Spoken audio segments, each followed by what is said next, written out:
Voltamos, amigos, para mais um bloco do Toque de Classe Futebol no Outro Nível, aqui pela RVC. E como vocês sabem, o tema do nosso programa de hoje, contando com a presença do João Guilherme, professor de Educação Física, e também trabalhou com treinamento de equipes de futebol. O tema é dos 4 brasileiros classificados às quartas de finais da Taça Libertadores, que a gente poderia dizer que vai chegar até a final, né? Pelo menos no campo teórico, né? Continuando a análise do Grêmio. O Grêmio tem lá umas figurinhas carimbadas, né? A questão do Luan, que vai ou não vai, negociaram, botaram ele numa cesta de atletas, né? Como é que você enxerga a situação do Luan?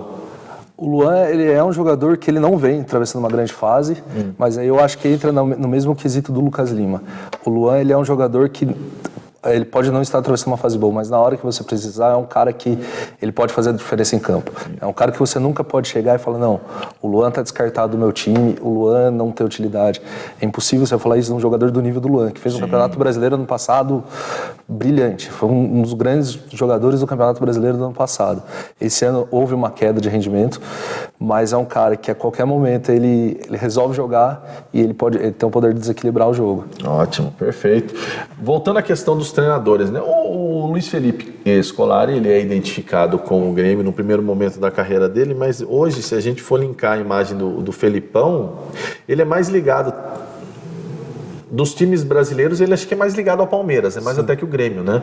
Pela circunstância. E o Renato Gaúcho, já apresentado por vocês, por nós aqui, é um treinador que foi campeão como atleta no Grêmio da Libertadores, campeão do mundo em 83. Inclusive, assisti aquele jogo contra o Hamburgo e depois, durante muito tempo, ficava imitando o drible dele no zagueiro lá do Hamburgo. Isso é uma coisa que ficou lá nos anos 80. E o Felipão conseguiu alguns títulos com o Palmeiras da Libertadores, a Mercosul, que seria um parente, digamos, a Mercosul seria um primo avô da Sul-Americana, né? Como a gente disputa hoje. E além do mais, essa história, esse vínculo de amor e ódio, Felipão, momentos ruins e bons, fizeram com que o nome dele fosse vinculado ao clube pelo bem e pelo mal, mesmo ter uma parcela da torcida não gostando muito dele, da figura do Felipão. Por incrível que pareça, temos palmeirenses que, enfim, eu, por exemplo, como as pessoas sabem, eu sou torcedor do Palmeiras, mas eu sei o estilo de jogo que o Felipão emprega na equipe. Eu não vou esperar jogo bonito, isso não vai acontecer, né? Por exemplo, você tem um time que tem treinado pelo Mano Menezes, esquece jogo bonito, concorda? Sim, concordo. Isso não vai acontecer diferente com o São Paulo, por exemplo.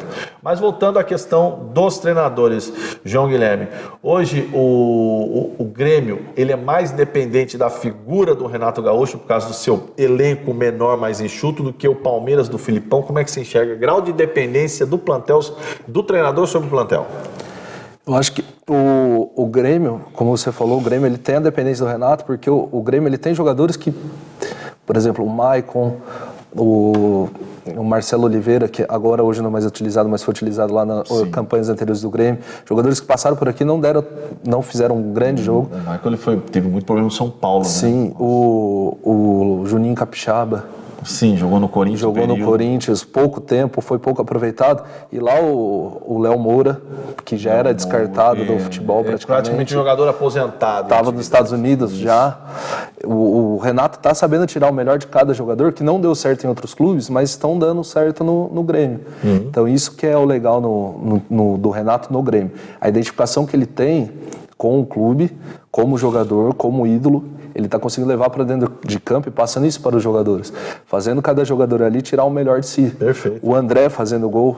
Ótimo. O André que...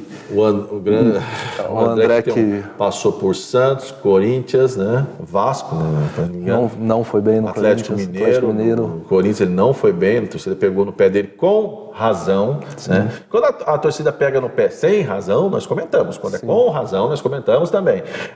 Enfim, rápido. Palmeiras e Grêmio, quem passa? Palmeiras. Eu acho que pela situação das duas equipes, pela questão do plantel, maior variação de jogadores, decidir em casa, eu acho que o Palmeiras passa por placar mínimo, sabe? Uma coisa como 0x0, 1x0. Uma coisa parecida como Grêmio e Botafogo há 2 anos atrás. Foi 0x0 no Maracanã, 1x0 no Rio Grande do Sul. Uma coisa assim, placar mínimo, mínima diferença.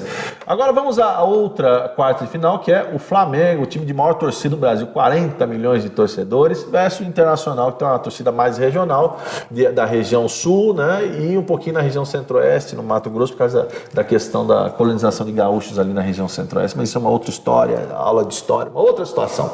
Mas nós temos duas grandes equipes, camisas pesadinhas. Entorta varal a camisa do Flamengo? Sem dúvida. Tá, a camisa do Inter entorta varal? Sem dúvida Entorta, também. faz parte da minha infância, ver jogos dessas duas equipes aí. A lendária final do campeonato da Copa União de 87, de Flamengo e Inter, que o Flamengo foi campeão. Teve um jogo no Rio Grande do Sul que jogaram um urubu morto no Renato Gaúcho. Para cobrar um escanteio, jogaram um animal morto em cima dele lá. Ele tem isso no YouTube, vocês podem verificar. Ele joga a ave para uma coisa lamentável. Lá nos anos 80. Decide o Internacional em casa, com uma equipe que, na minha opinião, é menos badalada, mas eu acho que é um time mais acertado, mais coeso. O Flamengo está recebendo as peças aqui. Eu também não consigo entender muito a contratação de alguns atletas. Eu acho desconexo a figura do Felipe Luiz. É uma opinião minha, e aqui o João Guilherme está aqui para isso, para discutir a respeito não só disso. Mas tivéssemos já, no momento inicial, apontar um favorito, quem você apontaria para avançar às semifinais? Aí a gente já discorre sobre os dois. Na teoria, devido ao elenco, devido ao investimento, o Flamengo.